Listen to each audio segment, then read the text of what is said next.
ẹnu ẹ mú o máa jẹ́ kó ní nǹkan tá à ń pa àwọn èèyàn sí bóyá kí n ṣàlàyé fún ẹ lẹ́ẹ̀kan kó tún yí ẹ nǹkan tí à ń pe àwọn èèyàn sí ni wípé ẹ̀sìn Islam àṣà àti ìṣe àwọn ọmọ lárúbáwá ni ẹ fílẹ̀ fún àwọn ọmọ lárúbáwá níwọ̀nba àgbà tẹ́yìn ò bá kí ń ṣe ọmọ lárúbáwá ẹ wá padà lọ sí ilé yín nǹkan tí wọ́n bá ń ṣe ń lé yín àṣà àti ìṣe yín ẹ lọ máa ṣe kò sí iná kankan. then ẹ defend àṣà àti ìṣe yẹn náà.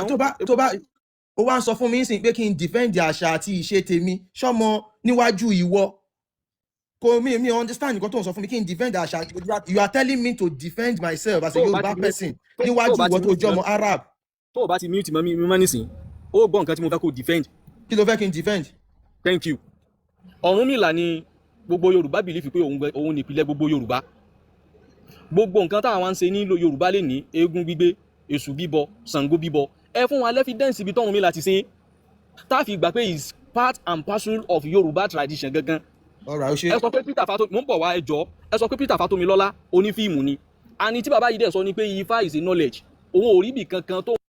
now mo ti understand question yẹn irú question tó fẹ́ béèrè yìí the right place tí o ti lè béèrè question yìí òun ni pé tó bá lọ sọ́dọ̀ bóyá apàṣẹ Ifá ṣe é sìn gbogbo àwọn tó ń sọ̀rọ̀ nípa Ifá tó jẹ́ babaláwo Peter Fatomilọ́lá kò kí ń ṣe babaláwo Peter Fatomilọ́lá ò kí ń ṣe babaláwo lọ sí ọ̀dọ̀ àwọn babaláwo tó gbọ́fá tó mọ̀fá ṣe understand so bí àárín yẹn ṣe rí nìyẹn èyí ẹ̀ tó bá fẹ́ sọ̀rọ̀ ó lè sọ̀rọ̀ nípa Islam nǹkan tá à ń ṣe bí ọjọ́ ìbí là ń ṣe akọ̀wé bí kásáré bó ta bá wá ẹ̀pọ̀n ẹni méjì tá lè dì mú Peter Fatomilọ́lá actor ni Peter Fatomilọ́lá tó wá ń sọ̀rọ̀ actor bí. thank you ẹ ti jẹ́ kí n máa ń sìn pé question tí mo béèrè lọ́wọ́ yín ẹ lè dáhùn rẹ̀. ẹ sọ ọ̀dọ̀ àwọn babaláwo ló máa lọ bóyá jẹ́ nìyẹn. ẹ pé ẹ lè dáhùn rẹ̀. mi ò ń béèrè ọ̀rọ̀ Fá lọ́wọ́ mi ṣé mo wà ń dìde Fá ni. pé ẹ lè dáhùn question yẹn. àlàyé ṣé o ní nǹkan míì tó fẹ́ sọ mi ò ní time tó ní nǹkan míì tó fẹ́ sọ. mo ti béèrè question.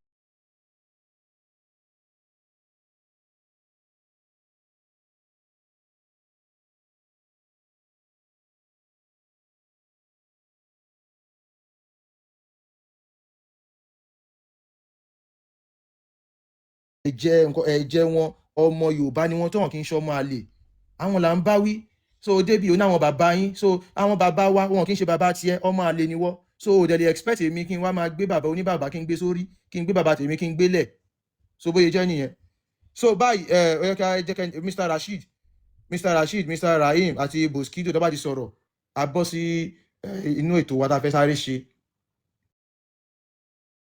fún Àkànbí Ọlọ́ba èyí ni ọjọ́ ìbí Àkànbí Ọlọ́ba ẹ bá wa lo picture yín sí ìsàlẹ̀ background a lè gbé yín sí big screen so Mr. Rasheed.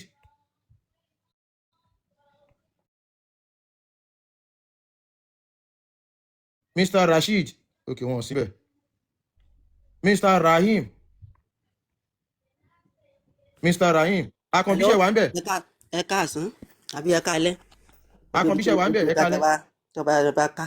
all right ó yá à ń bọ̀ yín Mr. Rahim. yes nítorí ṣẹlẹ̀ ní pé nǹkan tí mi fẹ́ sọ ni pé kí ló dé tí ẹ fi jẹ́ káwọn èèyàn máa sọ̀rọ̀ nǹkan kó tó di pé ẹ máa drop yàn torí last time tí mo wá mi ì tí sọ̀rọ̀ lọ títí ẹ di drop mi why. all right torí ẹ dúró ẹ kí n dá yín lóhùn mo rántí last time tó wá ẹ ṣe sùúrù ẹ dúró ẹ farabalẹ̀ so ẹ jẹ́ káwọn èèyàn kí wọ́n máa sọ̀rọ̀ tán kó tó di pé ẹ drop wọn ẹ má sọ yí pé torí pé ẹ̀yin lẹ jẹ́ host ẹ má sọ pé torí pé ẹ̀yin lẹ ní ẹni platform yín no it's not like that ẹ fẹ́ máa béèrè ni we are ready here to answer you and the question you as well so kéde yí pé bóyá ìyẹn máa drop yàn ẹ má drop yàn ẹ jẹ́ ká máa sọ̀rọ̀ síbẹ̀ yìí náà sọ̀rọ̀ tí yẹn jẹ́ káwa náà máa sọ̀rọ̀ tiwa ẹ má jẹ́ pé bóyá ẹ̀yin tẹ́ wà ní platform yìí nìkan wípé èmi MC Baba èmi mo ní ìgboyà àti sọ̀rọ̀ èmi mo ní ìdí àti jáàyàn rárá ẹ má ṣe bẹ́ẹ̀ bàbá yín bàbá àgbà wọn bàbá fọmà kìíní mi ò ṣe bẹ́ẹ̀ fọfàdà àwọn ò ṣe bẹ́ẹ̀ náà ẹ má ṣe bẹ́ẹ̀ fáwọn èèyàn náà ẹ jẹ́ ká máa sọ̀rọ̀ ẹ jẹ́ ká máa sọ̀rọ̀ ká sọ̀rọ̀ yẹn ju tẹ́ bá béèrè question so ká answer dáadáa ẹni okay ṣe ti answer okay àti answer okay kí ni question ti yín that's it that's the debate. mo mute wọn ẹ má bínú ms mo kí gbogbo lé mo kí everybody mo kí ẹ̀yin ìyá mi mo kí ẹ̀yin bàbá mi lókè mo kí gbogbo lé comment section mo kí èmi mo mute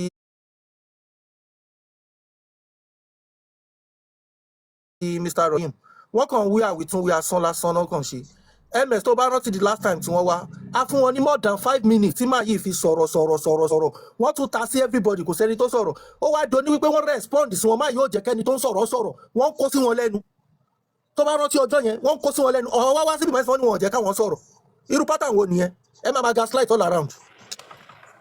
Yeah, thank you. Nǹkan tá a máa wá ṣe ń sìn after àwọn èèyàn ti gbọ́n sí pé wọn ò fún wọn láyè so Mr. Rahim ó yẹ tán máìkì yín kí n kọ́kọ́ béèrè ìbéèrè lọ́wọ́ yín Mr. Rahim ẹ tán máìkì. ok ẹ ṣeun So a lè ẹ jẹ́ ṣe ẹ dúró before kẹ́ tó béèrè ẹ má bínú ẹ sọ kankan lánàá ẹ dà ẹ ti repeat ẹ gan fún àáfàá lónìí ẹ ní Islam o ẹ̀sìn àpààyàn ni lọ́dọ̀ yín Ànábì sallallahu alayhi wa sallam tọ́lọ́run wa kì í ṣàpààyàn kì í sì kò sì mú jẹ ẹ jẹ́ wá fún yín ní àwọn ẹ̀rí tí ẹ fi mọ̀ bẹ́ẹ̀ nígbà tá Ànábì fi wà Mọ́kà ni wọ́n bí Ànábì sí gẹ́gẹ́ bí ẹ ṣe mọ̀ ẹ̀yin náà ka ẹ̀yin náà mọ̀ kéw mo mọ̀ ẹ́ mọ̀ kéw gẹ́gẹ́ bí ẹ ṣe mọ̀ Mọ́kà wọn bí sí so ìgbà tí wọ́n fìtínà rẹ̀ ní Mọ́kà Ọlọ́run ní kó jáde Ọlọ́run ò ní kí ó kọ́kọ́ tiẹ̀ mọ́ bá wọn jà ná torí ní last time tí mo wá ẹ mú omitu anukọ tilawa kìí ṣe pé nǹkan tí láì pé kí n máa pààyàn ni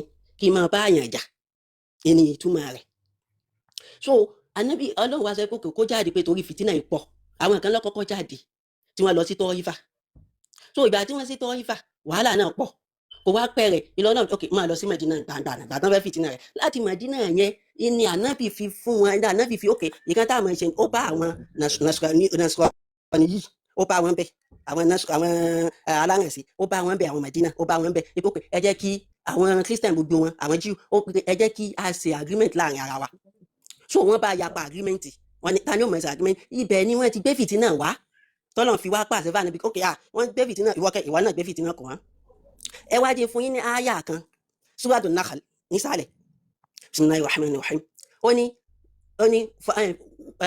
tí wọ́n bá mú ilẹ̀ rí. MSA wà ń bẹ̀. so Mr. Rahim Quran kí ni ẹni kan bá yín gbé jáde ẹ sọ kan bá yín gbé no jáde. ní kan gbé súrà jáde mo mọ súrà tí mo ń ké. ẹ ò kàn lè máa kí súrà láyọ̀. ẹ lè mú Quran wá. ẹ̀rí tá a expect pé ẹ fẹ́ fún wa ní pé bóyá ẹ̀rí pé mú ọmọdé ó pa. ẹ farabalẹ̀ ẹ farabalẹ̀ ẹ farabalẹ̀ ẹ farabalẹ̀. ẹ̀rọ kẹ́mi náà farabalẹ̀ fún same thing tá ẹ sọ ní ìjọ yẹn náà ni ẹ farabalẹ̀ ẹ ní wọ́n correct mi títí. ẹ wá farabalẹ̀ bá sùúrù yẹn ẹ dúró bàbá mi.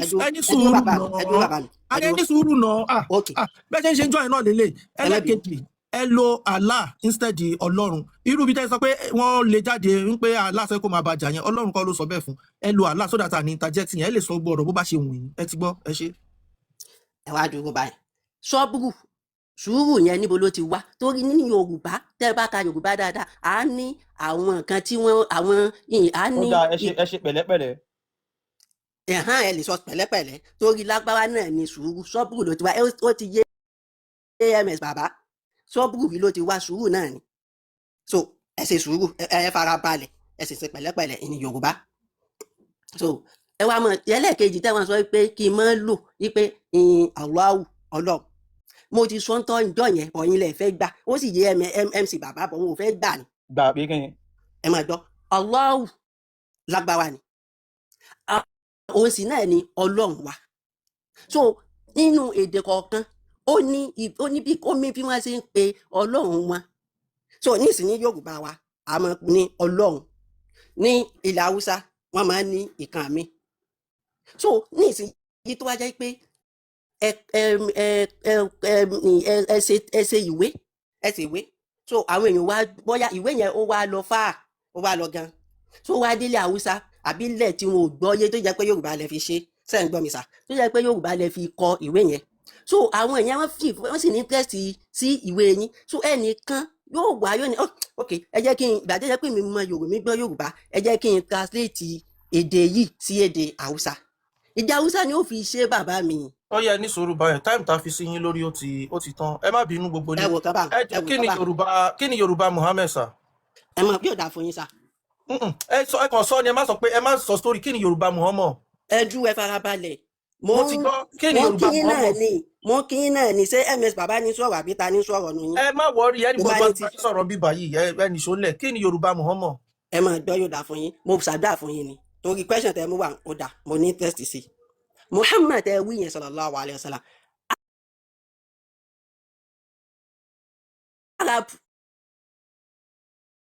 nínú Yorùbá version of your Quran kí ni wọ́n kọ síbẹ̀ ṣé Ọlọ́run náà kọ síbẹ̀ àbí Allahu ẹ̀yin lẹ fẹ́ múnú bí ra yín kò sẹ́nìkan tó fẹ́ múnú bí yín ẹ fara balẹ̀ ṣe sùúrù bẹ́ẹ̀ ṣe ń ṣe yìí ó múnú bí èèyàn sà ṣé kàkà Quran Yorùbá fún yín kẹ́ rí bó ṣe kọ síbẹ̀ ṣé Ọlọ́run náà kọ sí inú ẹ̀ àbí Allahu ẹ̀yẹ kan dáhùn kan tó kọ síbẹ̀. ẹ máa gbọ́ ẹ máa gbọ́ ibẹ̀ ti béèrè ẹ jẹ́ kí n wá dáhùn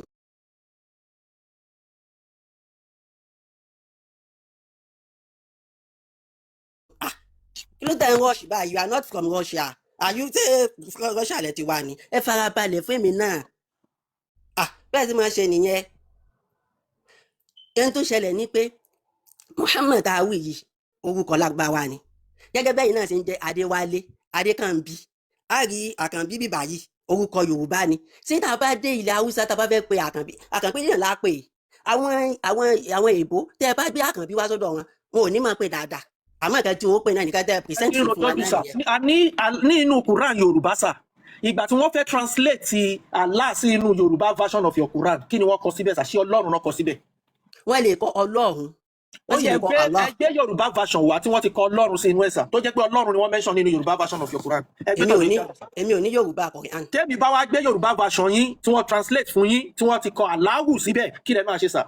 wọ́n lè ẹ máa gbọ́ bàbá yìí wọ́n lè kọ Allahu síbẹ̀ wọ́n sì lè kọ Ọlọ́run síbẹ̀. kò tí Ọlọ́run nínú ẹ̀ lẹ́yìn ẹ̀ mú ti tọ̀dọ̀ yín wá níbi tó ti kọ Ọlọ́run ìmọ̀ àdìyẹ jẹ́ kó yé yín wípé wọn ò kọ Ọlọ́run sínú ẹ̀ ṣé orí ẹni tó translate dàrú àbórí òpè ni òṣèlú Ọlọ́run tó fi dá Allahu.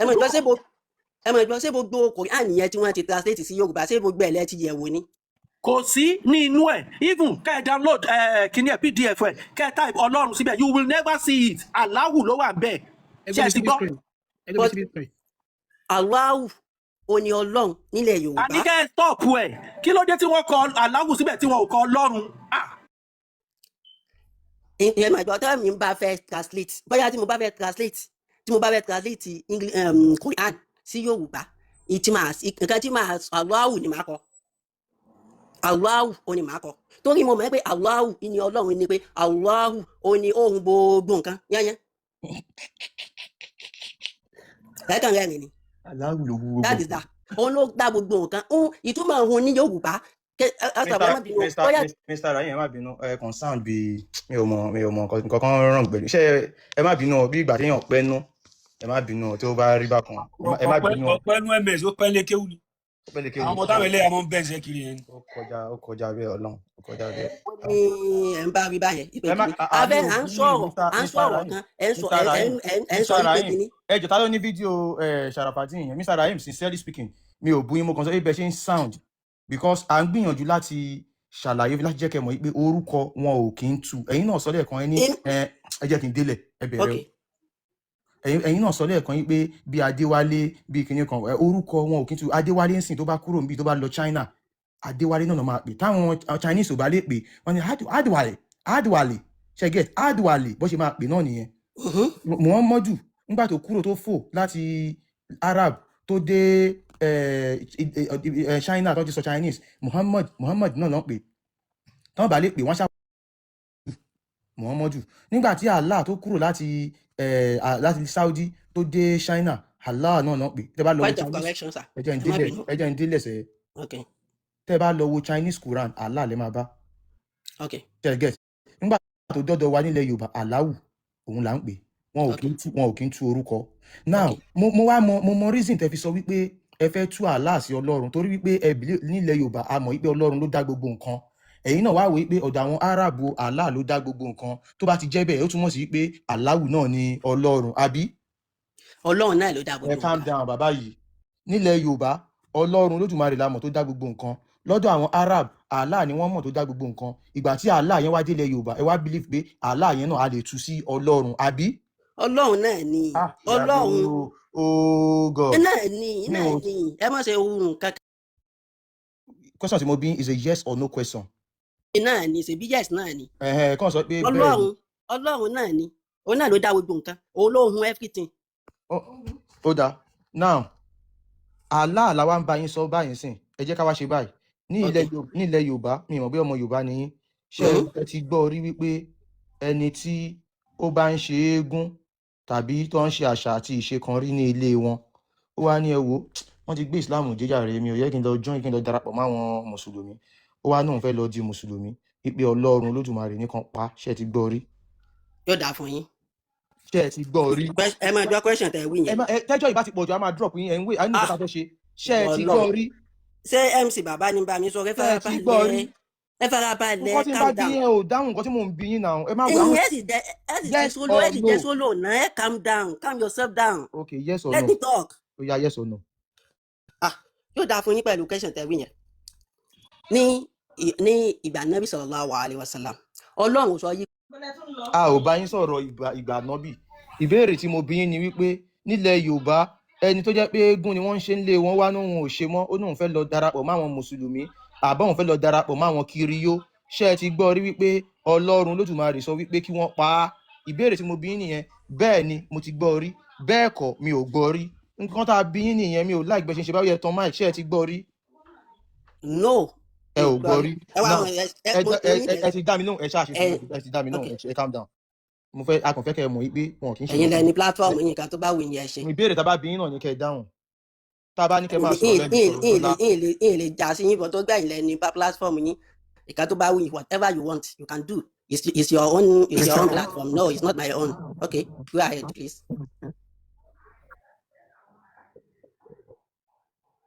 ọ̀yá ẹ sọ̀rọ̀. alright so ẹ ti sọ pé rárá now lọ́dọ̀ àwọn ọmọ Lárúbáwá nínú Islam ẹni tó bá ń ṣe Islam tó wá sọ pé òun ò ṣe mọ́ ṣé ẹ ti gbọ́ rí ṣé ẹ mọ̀ pé ṣe kí ni wọ́n ní kán ṣe fún un bóyá kí n put ẹ̀ bẹ́ẹ̀. yóò dáa fún yín sá ẹ wá jẹ explain kí ni yìí dáadáa kò yé yín dáadáa torí gbàdẹ wà ní mùsùlùmí kò yé yín ẹ kàn ka Quran torí Quran tó bá sọ̀rọ̀ lọ títí yóò jọ ẹ mọ̀ jọ. ok mo ń gbọ́ yín. bá sọ̀rọ̀ lọ títí yóò ní afala tadhakkarun ẹni tó yóò bá ronú sí ọ̀rọ̀ yìí lèmi bá sọ̀rọ̀ li ulil albab fẹ́ni tó bá ní làákàyè ni mò ń bá sọ̀rọ̀ mi ò bá olópònú èèyàn sọ̀rọ̀ àrìndìn èèyàn mi bá sọ̀rọ̀ ẹni tó bá lè ronú sí ọ̀rọ̀ tí mo sọ fún yín ni mò ń sọ Ọlọ́run ò sọ yí pé kán pààyàn mo ti sọ fún yín. Ọlọ́run kọ́ là ń sọ sẹ́ẹ̀ a ní Allah ẹni tó bá ń ṣe Islam tó bá náà wọn ò ṣe mọ́ wọ́n ní kán pa bẹ́ẹ̀ ni ẹ yé lu Ọlọ́run à ń jẹ́ kẹ́ ẹ rí yàtọ̀ ẹ ti sọ pé Ọlọ́run kò sọ pé ẹni tó bá ń ṣe àṣà àti ìṣe kan bí ó ń ṣe gún àbí nǹkan kan náà ń ṣe tó bá náà wọn ò ṣe mọ́ ẹni tó pọ́ lọ́hùn ò nìkan pa àti dìyẹn mú Allah làwa ń sọ báyìí ẹni tó bá ń ṣe Islam tó bá náà wọn ò ṣe mọ́ at least kò sí ẹ̀sìn kan tí Allah fẹ́ gbà lọ́wọ́ ẹ̀yin mùsùlùmí kọjá Islam inda láì alẹ́ Islam ẹni tó bá wá ń ṣe Islam tó bá náà wọn ò ṣe Islam yẹn mọ́ wọ́n ní kán pa ni bẹ́ẹ̀ ni àbí bẹ́ẹ̀ kọ́. bẹ́ẹ̀ kọ́ níbo lẹ́yìn ti rí inú Korean tí Ọlọ́run ti ní ọ̀kẹ́ ẹ pa àwọn tí wọ́n ṣe mùsùlùmí. a ní oh my goodness Kùránì Ọlọ́run kọ́ ló ń sọ̀rọ̀ nù Kùránì Allah ló ń sọ̀rọ̀ àjẹfẹ́ kẹ́ ẹ mọ̀ yàtọ̀ ẹ̀. ẹ bá mi gbé Kùránì ẹ bá mi gbé Kùránì 489 ẹ bá mi gbé wá ẹ jọ Kùránì 489 after ẹ calm down lẹ́yìn tá a bá ti fi eléyìí hàn yín ó likely ká drop yín ká lè sáré ṣètò wa ṣe understand because a fẹ́ kẹ́ ẹ mọ̀ wípé Ọlọ́run MC bàbá ẹ jẹ́ kí n sọ̀rọ̀ ẹ jọ ẹ jẹ́ káwọn yóò sọ̀rọ̀ tán kẹ́ẹ̀tọ́ máa drop wa. mo ń gbọ́ yín ọyá àti fún ẹ bá mi fún 1 minute àti fún yín 1 minute. ẹ máa dán ètò ìṣẹ̀lẹ̀ ní pé Ọlọ́run ò ní kí wọ́n pààyàn nínú Islam ẹni tí ó bá Ọlọ́run sọ fún ànábì pé ẹni tí ó bá àtàkè. Allah ló ń sọ̀rọ̀ ẹ control bọ̀bọ̀ yìí. ok Allah ẹ sọ̀rọ̀ bí amínú. ẹ máa dán Allah wò sọ yí pé kí wọ́n pààyàn àmọ́ sọ fún ànábì sallallahu alaihi wasallam ìpè ẹni tó bá àtàkè. ó yẹ ìdúró báyìí ẹ ti sọ ẹ má wọlé ẹ ti délẹ̀ so àti ọkọ bí yín wípé nílẹ̀ Yorùbá àti ọkọ bí yín pé ẹni tó bá ń ṣe eégún tó bá náà ò ṣe mọ́ṣọ́ nìkan pa ẹ̀dẹ̀ dára lóhùn straight up ẹni wọn ò nìkan pa so a dẹ̀ béèrè ti Islam lọ́wọ́ yín bọ̀ ẹ sọ pé wọn ò nìkan pa so a ti gbẹ̀rì jáde Quran lélẹ̀ Quran chapter 4 verse 89 ó ní they wish you would disbelieve as they have disbelieved mi ò bẹ́ olówó èkó wà níbẹ̀. wọ́n fẹ́ kó ṣe ìgbàgbọ́ bí wọ́n ṣe gbàgbọ́. so you may all be alike. ẹ lè jọ di bákan náà. so do not take them as allies. má ṣe mú wọn ní alábàáṣe má mú wọn lọ́rùn. unless they emigrate in the cause of Allah. àyàfi tí wọ́n bá wá sójú ọ̀nà Islam tí wọ́n di mùsùlùmí. then but if they turn away. tí wọ́n bá lọ́wọ́n ṣẹ̀sìn Islam mọ̀ báwọn ṣe mọ́. then seize them. Allah ní kẹ́ ẹ gbá wọn mú kẹ́ ẹ jí wọn gbé. and unalive them wherever you find them. kẹ́ẹ̀dẹ̀ pa wọ́n níbikíbi tẹ́ bá ti bá wọn. And do not take any of them as allies or helpers. Má ṣe mú wọn ní olùrànlọ́wọ́, má bá wọn ṣe. Now Allah sọ ń bí wípé àwọn aláìgbàgbọ́ yẹn wọ́n rò pé kẹ́yìn náà kẹ́ má gbàgbọ́ kẹ́ ìdíjọ́ di ẹgbẹ́ kan náà ẹ má ṣe bá wọn ṣe o àfi tán bá wá sínú Islam nítorí ẹ̀sìn Allah tán bá di mùsùlùmí tán bá wá yí padà tán náwọn ò ṣe Islam mọ́ ẹ mú wọn kẹ́ẹ̀dẹ̀ pa wọ́n òun la mú jáde nínú Quran yìí náà kò jẹ́ síbi kankan ní ilẹ̀ Yorùbá pé ẹni tó bá ń ṣe eégún tàbí pé Ògún náà ń bọ́ nílé wọn tó wá ní wọn ò ṣe mọ́ gbígbé kan pa ṣé ìkan náà ni Allah àti Ọlọ́run Lódùmarè Mr. Rahim Etan Mike ṣé ìkan náà ni. yóò dà fún yín sá fún àyà tẹ̀mú ṣé wa ìkan náà ni. àwọn àyà kọ̀ọ̀kan. ṣé ìkan náà ni. Oh my word. ṣé ìkan náà ni ìbéèrè ẹ̀dá mi lóhùn ṣé ìkan náà ni. ẹ farabalẹ̀. So ẹ bá dẹ̀ fi wọ́n lẹ̀ mo sì fẹ́ béèrè ìbéèrè lọ́wọ́ wọn. kí ọ̀rọ̀ lẹ ti gbọ́ yìí o ẹ̀yin èèyàn wa ẹ bá wa comment ẹ share kẹ́dẹ̀ like ẹ ṣé. Àkámọ́ àti mọ́mì èjì ẹlẹ́mẹ̀rẹ̀ of Africa.